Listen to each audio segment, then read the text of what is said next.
Welcome to the danger zone.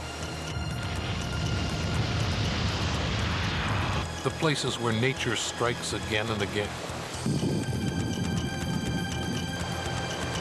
Those who reside here know that tragedy will come. Sooner or later, it always does. Get out now! This is a story of fire and ice and flood. Of elemental forces that can't be stopped. The terrors that confront those who live and work in harm's way.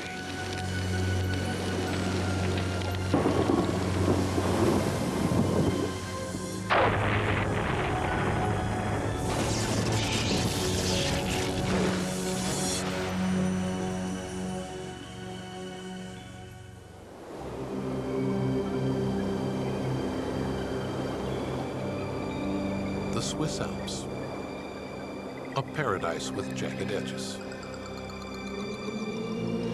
For some, it's a winter playground.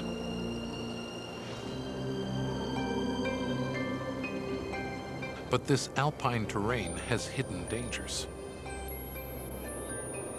One February afternoon, Catherine Perret and Ivo Weimann were out skiing. This is an area we are very familiar with. We never thought there was any danger. But then we noticed that as the hills got steeper, the snow wasn't holding. At that point, we knew that something wasn't the way it should be. High up in the hills, it began. And before they heard anything, it was upon them.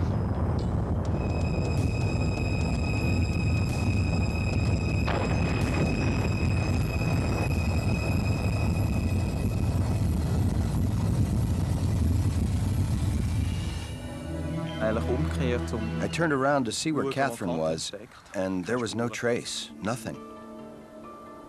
Catherine! Fearing the worst, Ivo decided to go for help, not knowing Catherine's fate. In fact, she had been buried alive.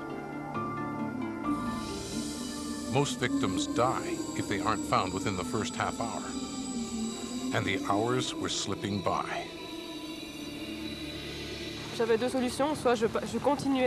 I had two options, either to keep panicking and therefore die, or else work with the little bit I had and maybe have a chance. One of Catherine's hands was free, but as she scratched at the snow, she started to lose hope. I told myself, you'll never make it. You're going to die now. Finally, she could reach through the surface, and she heard a noise.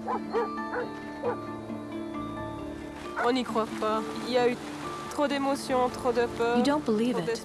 There have been too many emotions, too much fear, too much hope, too much despair before that. It's overwhelming.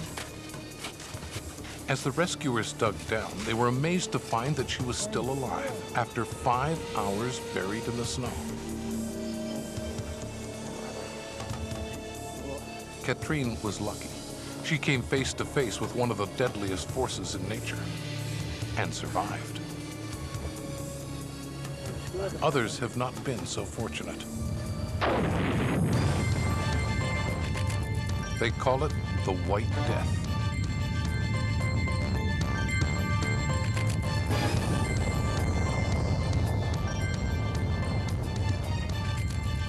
All over the world, from New Zealand to Nepal, avalanches strike suddenly and without warning.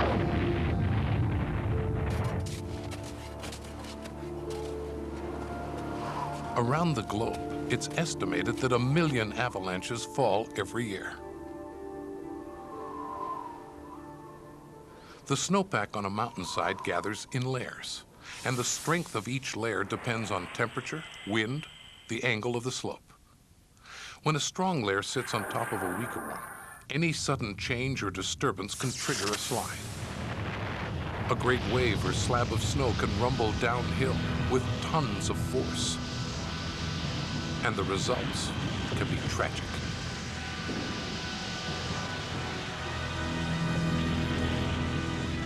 Hundreds die each year in avalanches around the world.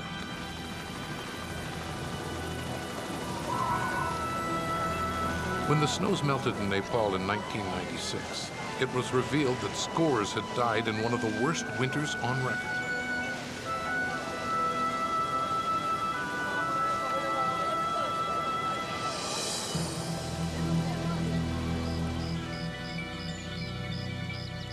But of all the countries pounded by avalanches, Switzerland is among the hardest hit. It looks like a movie set, serene and calm. But these hills are alive. Spring and summer hide a secret. Because when fall and winter arrive, so do the snows and the avalanches. Some 17,000 a year. The record of snowslides here goes back to the 3rd century BC, when Hannibal crossed the Alps. For 2,200 years, it's been a battle of man versus the avalanche. But recently, the problem has grown as more people have chosen to move up into the mountains.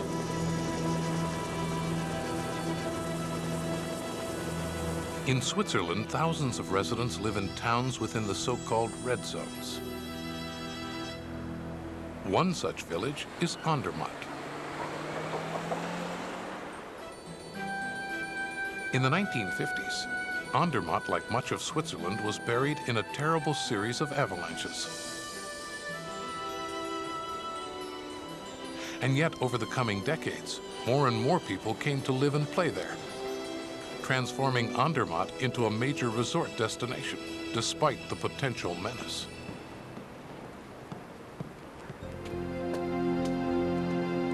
Walter Huber was 16 in 1975. His family had been living in this house for years. Little did they know that disaster was looming just above them on the hillside. When the snows came that winter, the house was engulfed. In one day and one night, we had an accumulation of 6 feet of new snow, and my sister and I went out to shovel the path in front of the house. When I turned around, I saw a cloud of powdered snow, and at that moment it was clear to me it was an avalanche. There was a big bang coming from the other side of the house, and all the windows broke from the pressure. And then the chaos with the trees and the snow, and my sister, who was nowhere to be found. In that one terrible moment, his sister Rita's life was snuffed out.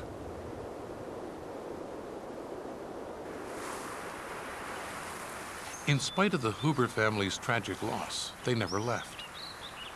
Today, more than 20 years later, Walter and his family still live in the same house. Day in, day out, his children still walk the very same path where his sister died.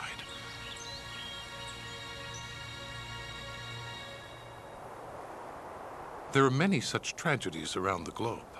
When disaster strikes, the world looks to one place above all for answers: the town of Davos, the Swiss Federal Avalanche Institute. The Institute is the world's leading authority on snow and all things avalanche-related. Inside, scientists are at work, charting dangerous regions and issuing warnings. Snow is not a uniform substance. In fact, it's one of the most complex materials in nature. In a special sub-zero cold room, the scientists study crystal size, density, weight, anything that will give them some clue to how different types of snow will react to stress. There are many potential solutions to the avalanche problem. The Institute is studying several, like protective structures of wood and steel. For while nothing will stop an avalanche, it is possible to dissipate its energy.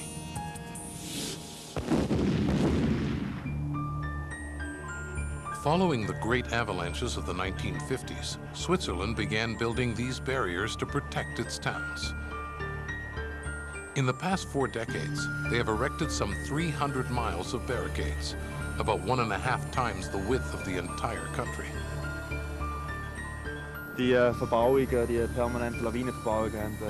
Those barriers play a very important protective role.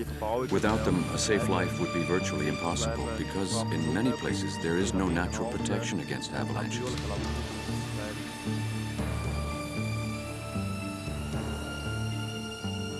While it's possible to protect towns, it's harder to safeguard individual skiers when they head off the beaten path.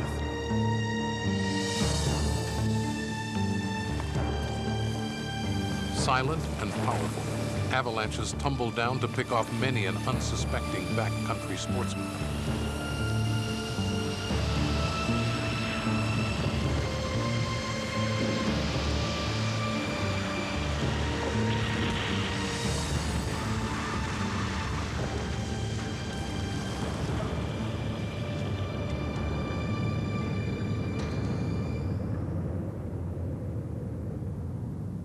The Swiss are constantly researching the best ways to hunt for avalanche victims. Some are tried and true methods that have been used for hundreds of years. Search dogs, shovels, probes. The Institute trains ski patrols in their application.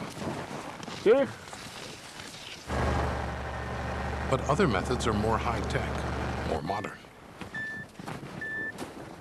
Like a beeper. A small radio transmitter given to each skier. The transmitters can also be switched to receive the signal and close in on the victim.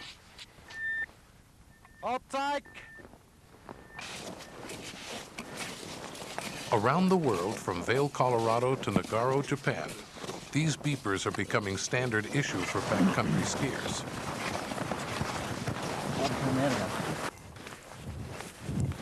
The most recent safety invention is the ABS, the Avalanche Balloon System.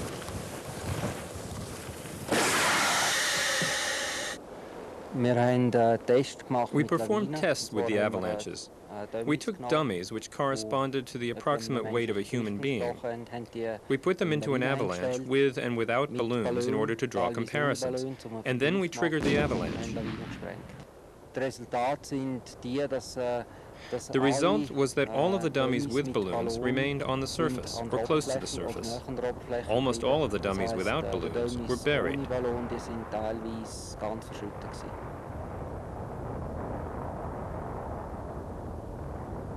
But these are all just ways to respond when an avalanche strikes.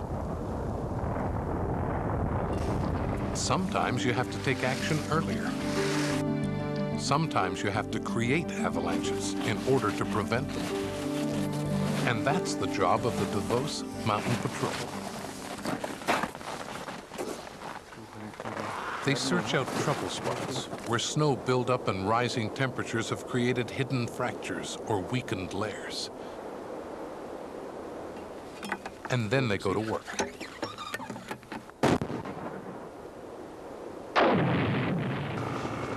Explosions trigger controlled avalanches before they can turn deadly.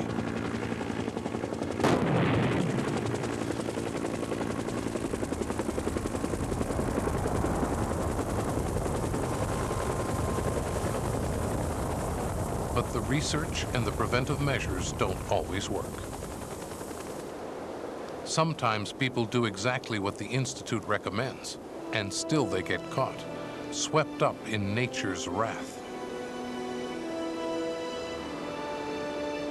That was the case in 1984, when the town of DeSantis was hit by a major avalanche.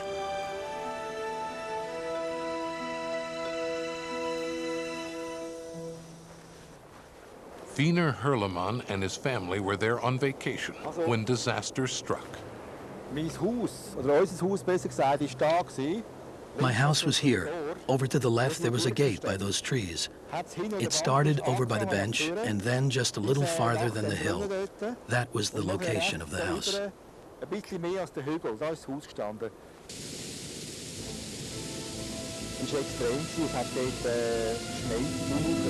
We had extreme conditions. It was snowing non-stop, and overnight we had a storm. So we got a lot of snow, and probably high up in the mountains it was even worse. It was very dangerous.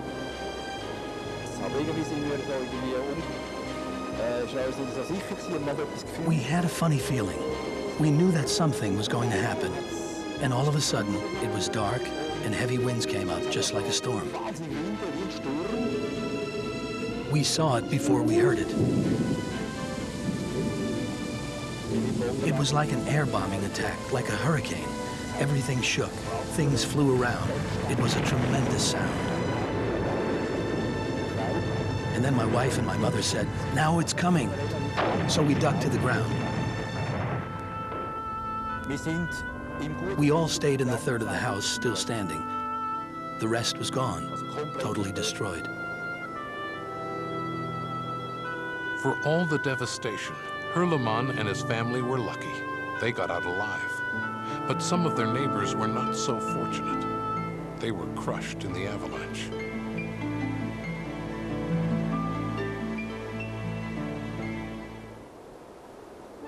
Over the centuries, residents of the Alps have learned the hard way that winter can take its toll here in the mountains.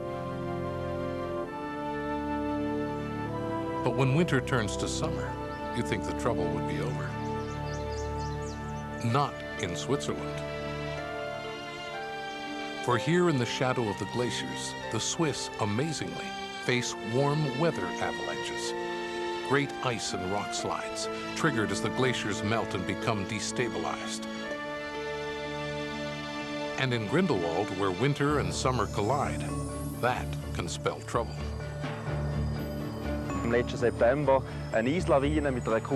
Last September, an ice avalanche with about 200,000 cubic meters of ice crashed down this cliff. This dry avalanche went quite a bit further than the snow deposits, which we can see now, and the street was partially buried.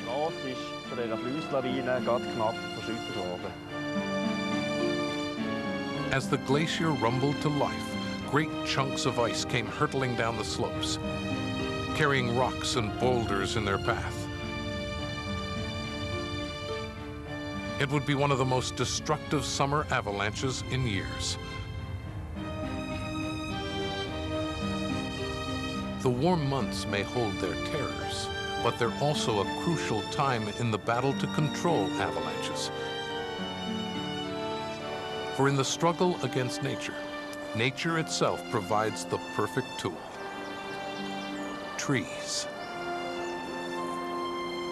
Since the Middle Ages, the people of Switzerland have been planting trees to protect their towns. All the work that's being done in Davos has emphasized one thing: that it's these surprisingly low-tech solutions and quiet heroes who can make all the difference. The simple group of trees you can barely see in summer provides the essential protection that allows a town like Andermatt to exist. For summer will turn to winter, the snows will build, and the trees will stand as a wedge against nature's rage.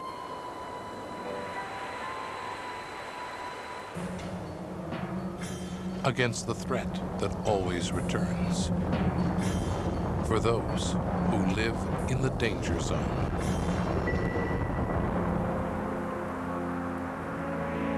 Of course, it's not just snow that can bury a town. So too can sand or dust, 1 million tiny grains born on the wind. It was called Black Sunday. On April 14th, 1935, a dark blizzard struck America's Great Plains, rolling across the land. It churned in from Colorado, through Kansas, Oklahoma, and Texas. A huge dust storm with winds of up to 60 miles an hour, swallowing towns in total darkness. a darkness that would turn the heart of a nation into a dust bowl.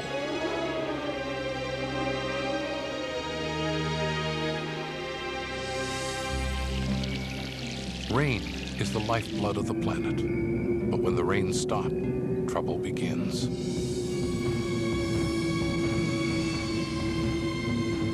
In drought-stricken lands, the soil turns to dust. When the winds blow, a chain reaction begins, and a black roller is born. A terrible vortex breaking like a dark wave over the land. A large dust storm can be 300 miles in diameter and carry 100 million tons of soil into the air. And they can strike almost any continent on Earth. This was the scene in Melbourne, Australia in 1983, after a particularly dry summer. Rail and road traffic was thrown into chaos, and the city's 3 airports closed as the dust swirled in choking clouds. Much of the land denuded of soil this summer won't recover completely in this generation, if ever. All across Africa, Australia, and the Americas, these clouds of dust and sand have left their mark. Some are so massive, they can even be seen from outer space, blanketing the Earth, covering the sky. But as suffocating as sand and dust storms can be, nothing matches the deadly potential of fire. Flame and smoke, and the terrible beauty of the blaze. You know, it's a living and breathing thing. Sounds like a train's coming just real quick, you know, like a whoosh. Sparks are flying everywhere, and you don't realize how panicked you're going to be. It's a deadly combination of heat, fuel, and oxygen. Add a spark, and it comes to life. This is not just any fire, it's wildfire. When flames go rampaging across the countryside, burning out of control. All around the world, the conditions that create the monster wildfires are the same. Dry land and vegetation, with too much wind and not enough water. When summer approaches, it turns parched, brown, a tinderbox. Across the planet, millions live in these high-risk fire regions. Drought has made Australia the world's most fire-prone country. In Greece, the arid scrubland can burst into flame.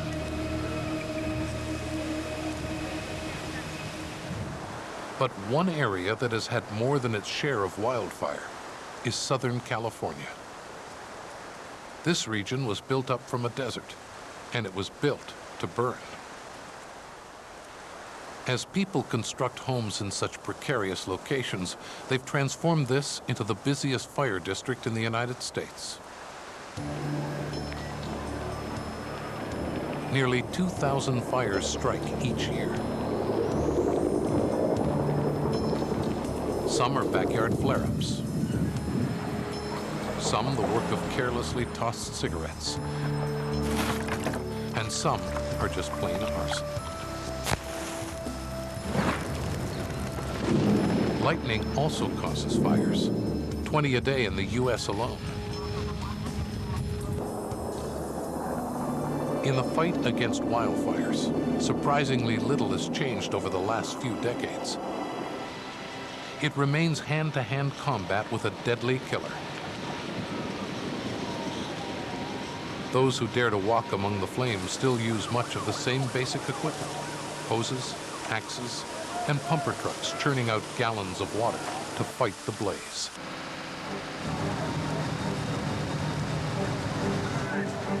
And the battle plan is still the same as well. They confront it with water, clear-cut brush, even set small fires to burn out a path and stop the progress of the flame.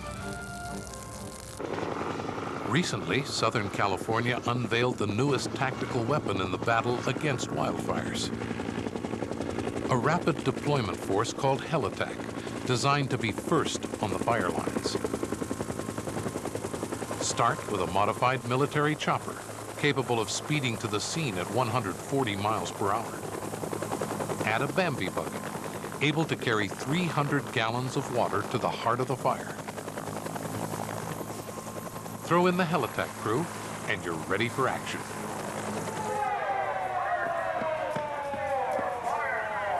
When the call goes out, they have only 10 minutes to get on their gear and get into the air. When we're getting dressed before we go out, I start thinking about where it's going to be and you know, hoping that everything turns out good and that we're all safe. We all make it back, you know, without any injuries or any problems.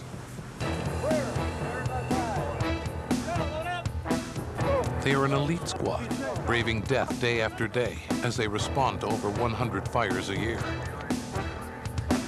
Some have fallen in the line of duty. Many have been cited for heroism. Where do they come from?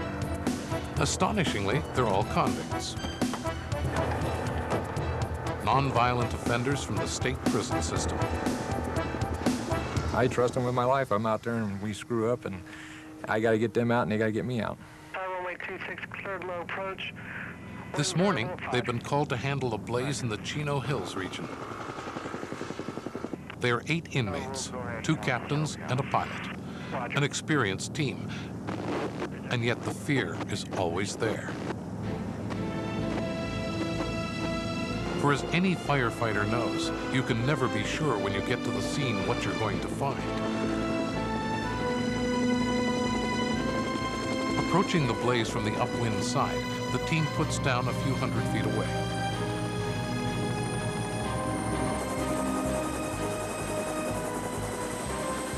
Luckily, they've arrived early. It's not a huge fire yet, just burning scrub brush. But wildfires are unpredictable. And if they don't catch it quickly, even the smallest blaze could turn deadly. A frontal assault with the hoses, a few water drops, and the fire is on the run.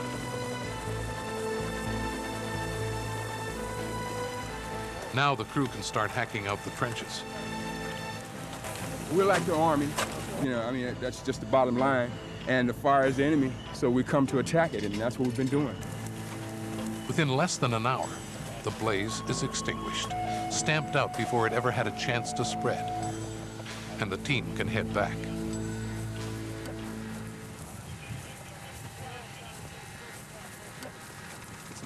This was a small fire.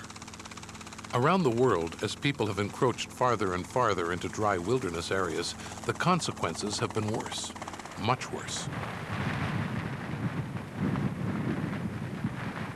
In 1994, Sydney, Australia was hit by a monster blaze. It would sweep across nearly 1.5 million acres. The fire's up there! Get out now!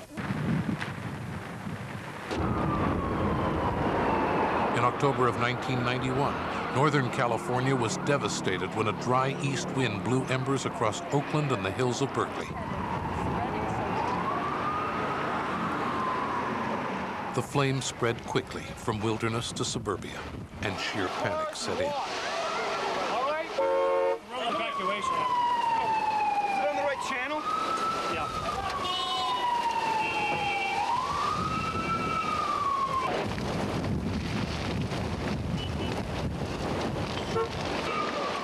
At moments, both Australia and Oakland would confront the most terrible phenomenon of all. A firestorm, an intense whirlwind of flame. It's what happens when fire feeds on fire and a blaze goes ballistic. Convection currents become so strong, the inferno creates its own weather patterns. A firestorm can be 2,000 degrees Fahrenheit and move at 100 miles an hour. It's an explosive blast of pure flame. In 1989, Jim Scale set out to fight a small fire and got caught in the middle of a firestorm. In this video, He was in the next to last truck, heading south on Route 395, when the unthinkable happened. You know, the footage in The Wizard of Oz when the house is tossed up and thrown around in there, that's exactly what it was like, except for with fire embers and the whole bushes being tossed around with you. A wall of flame, 120 feet high, shot across the highway at 100 miles an hour. Scales, in the truck on the left, found himself engulfed in the middle of a firestorm.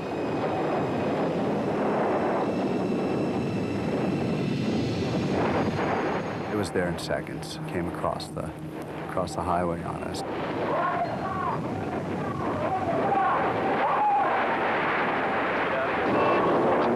I had second degree over my entire face, and you know, your thought is, do I have a nose still? Do I have an ear still? What have I done? Where do we go from here? Who's going to take care of my family? All that type of stuff runs through your mind. Well, the fire burned through, and it ran into an unburned area, and we were able to get up to the highway. We were given first aid there by the rest of the strike team.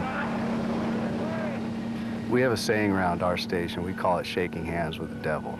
As I'm living proof, sometimes you don't turn your back on the devil, and that's quite obvious. In 1996, it happened again, one of the worst fire seasons on record. In October of that year, the entire state of California seemed to be on fire. It was one of the worst series of blazes in recent memory, and Carlsbad was the center of the action. The fire was whipping, like almost in a tornado fashion, and the wind was really blowing hard. And fire, no one can tell which way it's gonna go, but you just hear just the wind, a lot of cracking and popping. My son is in the car screaming, you know, we gotta go, Mom, we gotta go, we gotta go. It was too ferocious to not get out.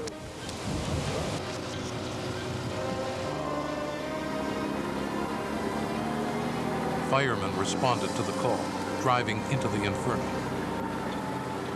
It was a full-scale war as the blaze burned out of control, unstoppable. Every weapon in the arsenal was called in. More than 1,000 firefighters, tankers dropping fire retardant, as 8,700 acres began to burn.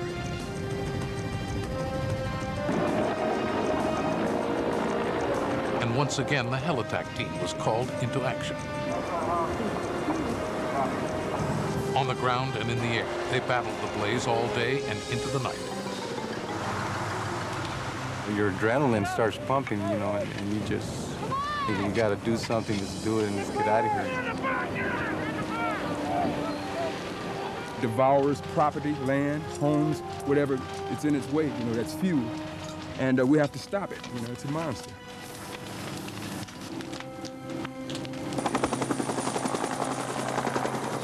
After 2.5 days, they finally started to beat the fire back. We stopped it in some places, and some places it overran us, you know. Like, you know, most firefighters know that a fire, it has a mind of its own. Been working here like 3 days now, you know, just doing the best we can to eliminate this monster. It's a monster. I mean, it's devastating. My heart goes out to them, you know. For them to come home and find nothing there, that's probably one of the saddest feelings. You know, we try. Just Mother Nature is gonna have her way sometimes. By the 4th day, they had succeeded in putting out the blaze. The squad had saved some 200 homes. Still, they couldn't save them all. 101 houses were destroyed in this once affluent San Diego suburb. Tragedy hit home for people like Nancy and James Weiss. We just took photographs. I took my grandmother's quilt. My son took his school books and his college applications. That was it. You know, didn't know what to do. Just knew that there was no way that this was going to survive. 26 years of memories in a house. But I think it was cookware.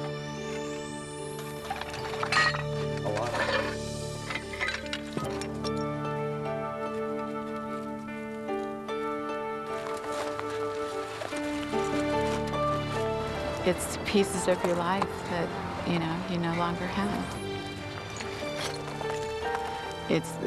This is like nothing you can imagine, though. But amazingly, on this ruined street, one house survived it all. I feel fortunate and blessed. It's like there was an angel with their arms around the house, and that's probably an apt way of describing it. In residential communities, fires almost always spread with sparks carried on the wind from rooftop to rooftop. Although experts recommend tile roofs for everyone who lives in a fire zone, this was the only house here that actually had one. And it made the difference. All the houses are gone. It's all family tragedy. It's devastating, really. I mean, these people were all my friends. It's, you can't be happy. I mean, you can just be thankful. It's a very mixed emotion. It's hard to talk about. So. But on one topic at least, there are no mixed emotions about the people who rescued his home. The fire department saved this house. They got here when they had something to work with. I think they're more than heroes because, I mean, usually when you read about heroes, it's somebody who is in a situation that happens while they're there. I mean, these guys walk into it. Some might say it takes a band of criminals to walk into hell and back, but in the heat of the fire, these men have been transformed from convicts into heroes.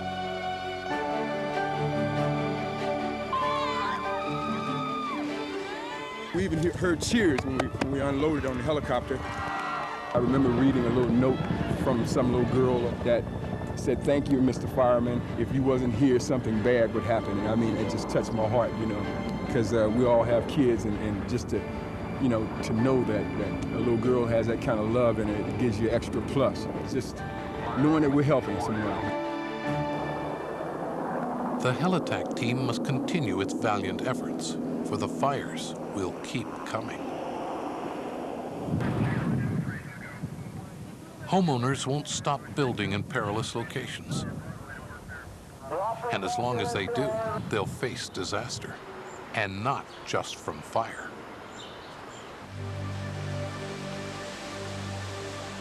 All around the world, on the banks of flowing rivers, people find tranquility, calm, enduring vistas. It may seem hard to believe, but once again, they're building in the danger zone. In recent years, it has seemed as if the waters are rising. Each year, the floods keep coming, floods of biblical proportions. The rain brings raging torrents, destroying villages and towns in Canada, Italy, China, leaving millions homeless and thousands dead. Buildings, cities, entire lives washed away and carried downstream.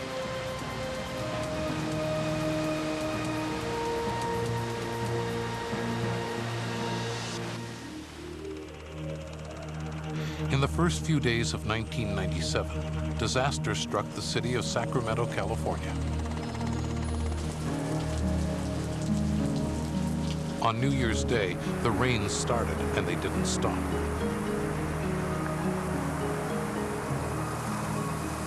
A 3-day storm dumped a record downpour, 2 to 3 feet. The dams couldn't hold back the raging waters. Overburdened, the levees began to give way. Those who lived nearby would barely escape. A car stopped in front of my house and started screaming, "The water's coming," and the levee broke. I heard a roar, and I wondered what it was. It's something I'll never forget. It sounded like Niagara Falls. Going out through that looked like an ocean. It's sad. As the floodwaters mounted, they swept away everything in their path. Highways turned into waterways, and the land was swallowed up. In the flooding, 120,000 people were forced out of their homes. Farms, houses, and crops were destroyed. The damage would reach an estimated $2 billion, making it the most costly deluge in California history. Oh, we've lost everything we have, but I was 2 minutes, I could have not been here, so I feel real lucky. The city was in a state of emergency for days. Many neighborhoods were destroyed. At Riverdale Mobile Home Park, most got out, but the damage was brutal. I never left. These guys made me sign a waiver to notify my next of kin. About 3.5, 4 feet. Up there. In the wake of the storms, the thousands left homeless came to shelters to ride out the next few days. I got word this morning that the water is up to the eaves on my house. I didn't realize it would get that high, but we only lived maybe 2 miles from where the levee broke. It's scary. We just had the house built in '86 after the last flood. So I guess we'll start over again. But when the rain stopped, the threat did not end. The waterways were now swollen and powerful, and levees up and down the river were being washed away. Levees are a universal solution to flood control. From Holland to China, everywhere people build in the floodplains, they erect these barriers to tame rivers and force them into channels. But by its very nature, the system cuts off the natural spillways, raising the river's pressure. And as flood control experts say, there are only 2 kinds of levees, those that have broken and those that will. That's what was happening in Northern California. This part of the Central Valley was a web of rivers and waterways, controlled by more than 5,000 miles of levees. And one by one, the levees began to collapse. But the people of Sacramento would not give up. They began to fight back, trying to shore up the damaged embankments. At the town of Meridian, the sandbagging was underway in earnest. Levee broke about 1 mile this side of it into this area here, and this water's backing up from that hole. Get another guy in the middle rolling. The fabric material prevents the waves from washing the loose fill dirt away from this temporary levee. This was just put in the last 36 hours. And they built it specifically for saving this town. In the valley, the rains had ended, but over the coming days, they would return, and the Sierra Nevada snowpack continued to melt. The waters rose and spread out across 300 square miles.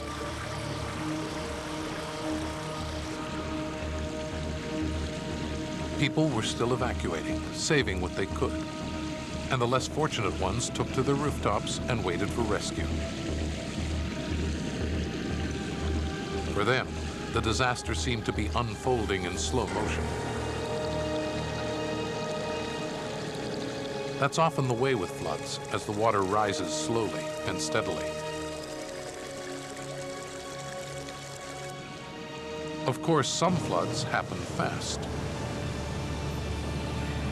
They're called flash floods, water's deadliest incarnation.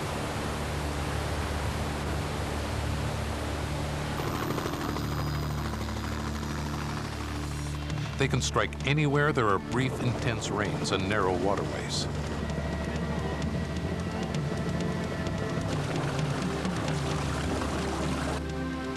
But slow or quick, the devastation is the same, and so too is the need for emergency rescue.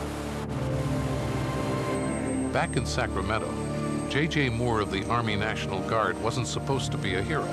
At least that's what his wife told him. She told me when you go, don't be a hero. And that's the last thing she asked me. And I said, okay, I promise we'll be safe. But as the disaster unfolded, J.J. Moore was called into action, dangling from a Black Hawk rescue copter. On the Cosumnes River, the waters were rising up to 12 feet high, and right in the middle was a stranded motorist. I could see the guy. He was really scared, really frantic, and I could see that he was going to jump at me. So when we got to him, I'm trying to tell him, don't jump, stay right there. Surrounded by trees and barbed wire, J.J. tried to swing his charge to dry land. But he was slipping away. One last effort. For this lucky motorist, it was a narrow escape.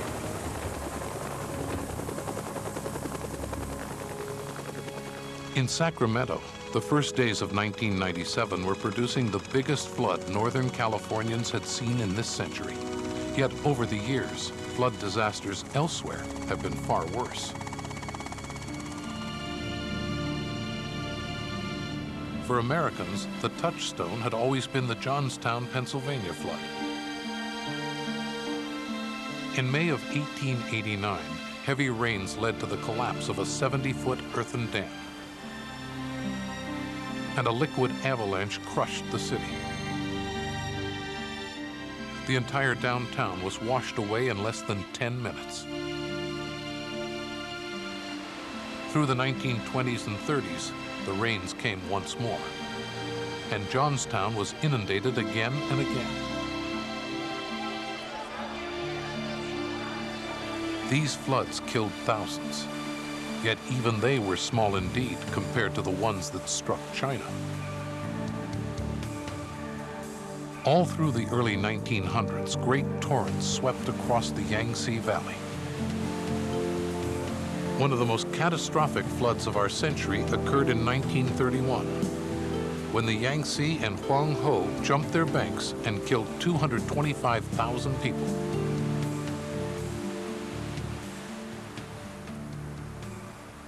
China's landscape, great rivers crashing down onto broad plains, continues to be a recipe for disaster. Historically, floods come to the same areas over and over. The floodplains are the river's domain. It's a simple matter of topography, the shape of the land, and the land knows no compassion.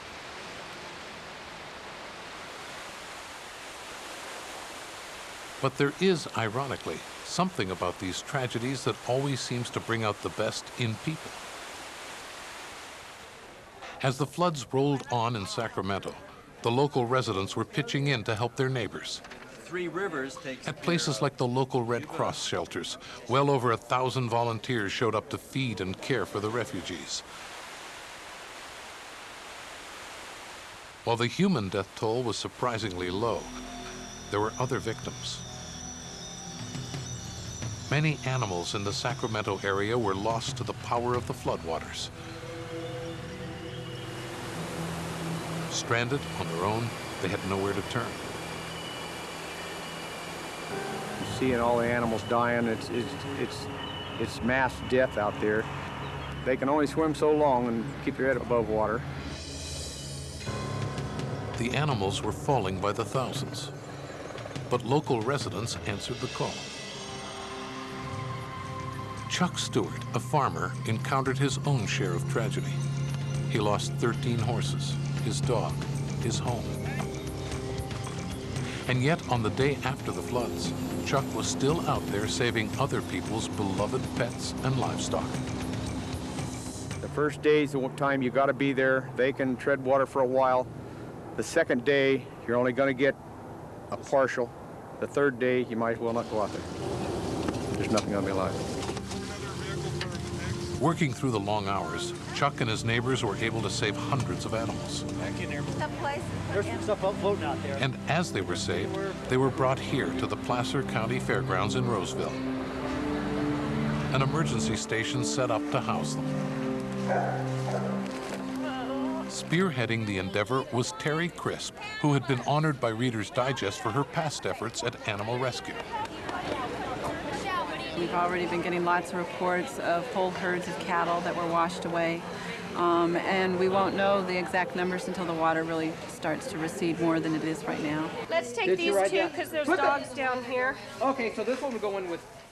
Well, we've been in full operation now for a day and a half, and the head count is somewhere up to about 175 animals. And continuing to arrive. Just got 10 goats, I think it is, and heard there's 40 head of cattle maybe heading this way, so we're going to be busy.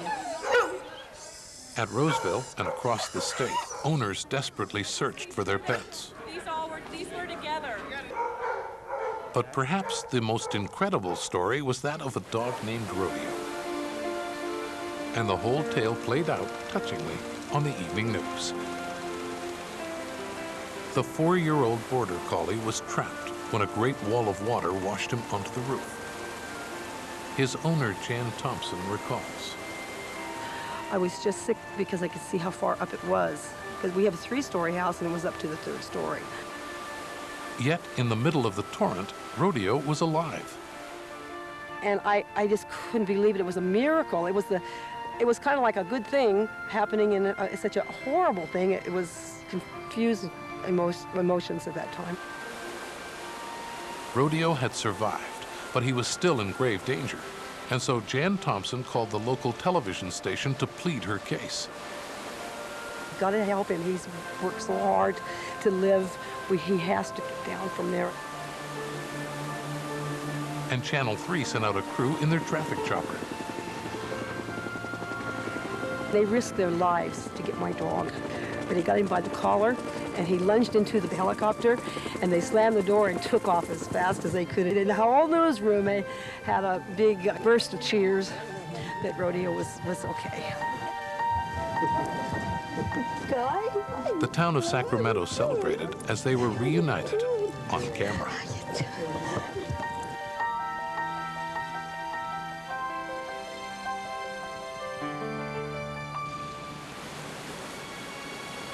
In the months that followed, Sacramento savored its lucky breaks and counted its losses. Billions of dollars in damages, 24,000 homes destroyed. Yet even as Northern California began to recover, all around the world there would be more floods. Central Europe was hit by its deadliest floods in 200 years. In Poland, Germany, and the Czech Republic, the rivers spilled over their banks, killing more than 100 people, leaving hundreds of thousands homeless.